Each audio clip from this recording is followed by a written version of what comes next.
Spyker.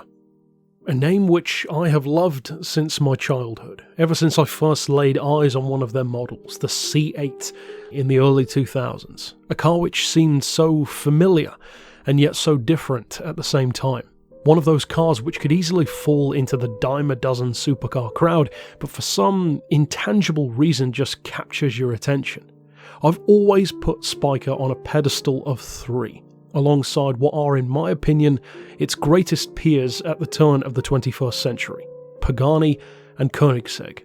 2 other would-be contenders on the supercar scene who pushed through that treacherous barrier into the Shangri-La of success, beyond where so many had failed. Brands with displays of excellence to rival even the best of established marks. Mosler with their motorsport-dominating formula, Bristol with their unique blend of traditional British eccentricity with oversized American power plants, Marcos with their tiny-framed lightweight bruisers overflowing with pluck and charm.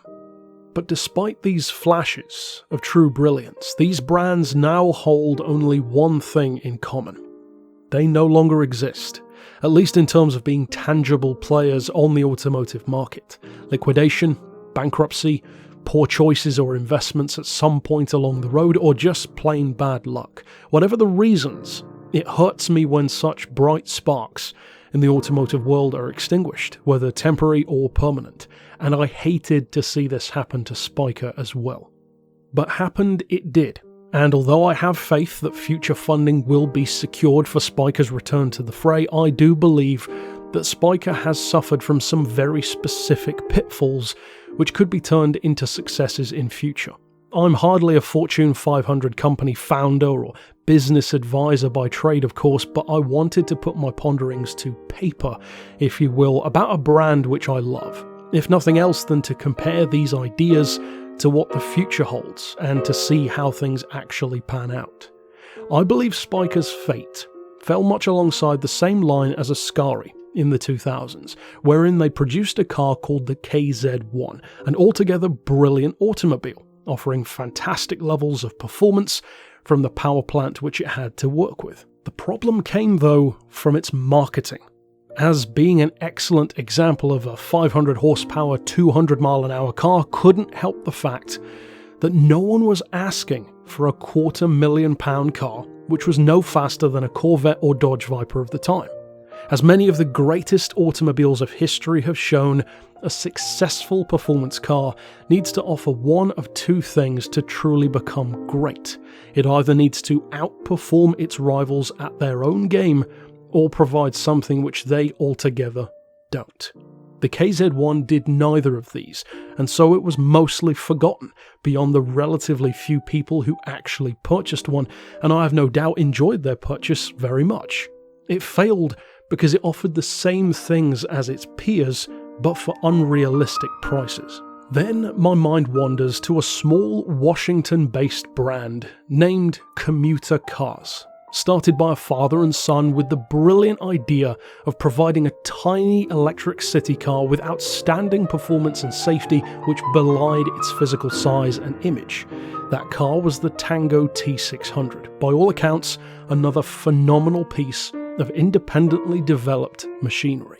But they tried to release the car in the early 2000s at 6-figure costs due to its development. The result being that despite matching the performance of almost any modern-day electric car, it failed. It was too early for its time, and even with a lower price, people just weren't ready for something so radically different. Nowadays, it's not uncommon to see brands like Jaguar and Mercedes producing 400-plus horsepower EVs, but barely beyond a decade ago, the automotive world was a very different place. Which brings me to Spyker. Despite my love and support of the brand and their cars, I believe they have fallen into both of these snares, and in some cases repeatedly so. All of this being said from a point of hindsight, of course, the most convenient of hills to throw rocks from. But attacking the brand is not my purpose in this letter. My purpose is reassurance. Reassurance that, in my opinion, Spyker has everything they need from a conceptual point of view to become the legendary brand which I believe they deserve to be. Their mistakes were simple but costly, and I believe if learned from, Spyker has more than a fair chance at becoming a true force to be reckoned with in their own slice of the market. My reasoning comes from two Spyker models in particular, the C8 series and the D series. The C8 being the most famous of modern Spykers with the Aileron, Double 12, LM85 and more. But therein lies its problem. The C8 was never given the development which its peers were. Pagani continued to refine the Zonda, making it faster, sharper, more honed, keeping both existing customers and new interested enough to reach into their wallets. Koenigsegg also, in their continual striving for sheer otherworldly performance, reinventing what their already excellent CC platform showcased those 20 years ago. The C8 simply wasn't given this chance. It relied on its immediately limiting 400 horsepower platform and merely refined the details around it without expanding on the raw potential of what is still a brilliant platform.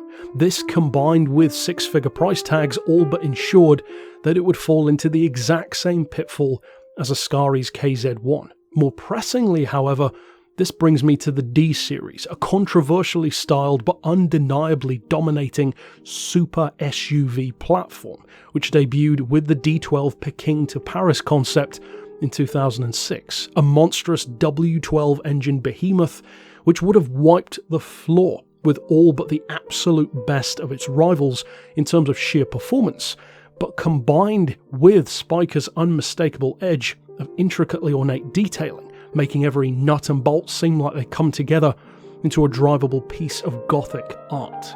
A true class-dominating machine if ever there was one. But in 2006 the world wasn't ready. Just like the Tango city car, people just weren't clamouring for a 600 horsepower, six-figure price super SUV. Now, however, what do we see? Exactly that. Furthermore, from brands who not a decade ago would have laughed in your face had you suggested that they produce anything but their traditional customer cars.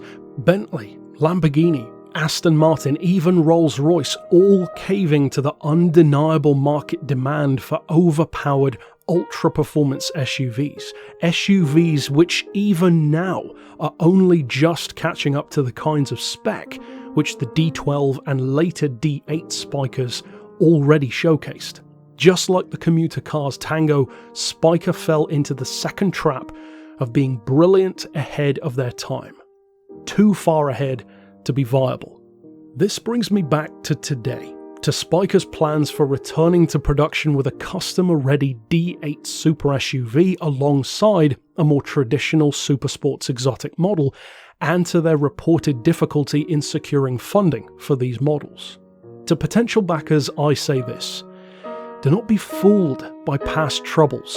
Spyker's raw potential is stronger now than it ever has been before.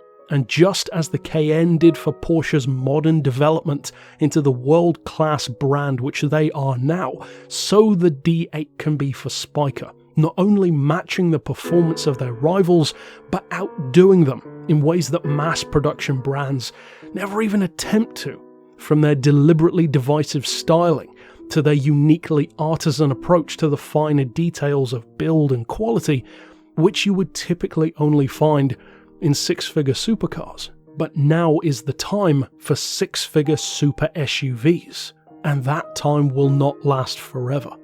And to Spyker, I say this: your potential is apparent, and your brilliance remains, but don't fall into the same traps again. A dominating SUV is a comparatively easy task in comparison to the feat of genuinely rivaling the established supercar marques at their own game. The C8 series is living proof that further development is needed. The pearl must be polished if customers are to come and, more importantly, return. I doubt that it was ever Horacio Pagani's goal to continually make the Zonda faster and faster just to placate customers' appetites. But it was a worthwhile concede if it meant that he could continue his work of making the finest drivers' cars imaginable. I'm not saying, of course, that any future Spyker Sports or Supercar needs to necessarily lead the charge, into never-before-attained performance levels. But what I am saying is that for the D8 SUV, offering what other brands don't is enough. But for a sports car, it is not. It needs to at least rival their performance levels in a tangible way, or alternately offer something which they aren't. I believe that Spyker has all of the necessary tools to attain the respect that they deserve from a much broader group of automotive aficionados and, more importantly, future buyers. The real question is, will they?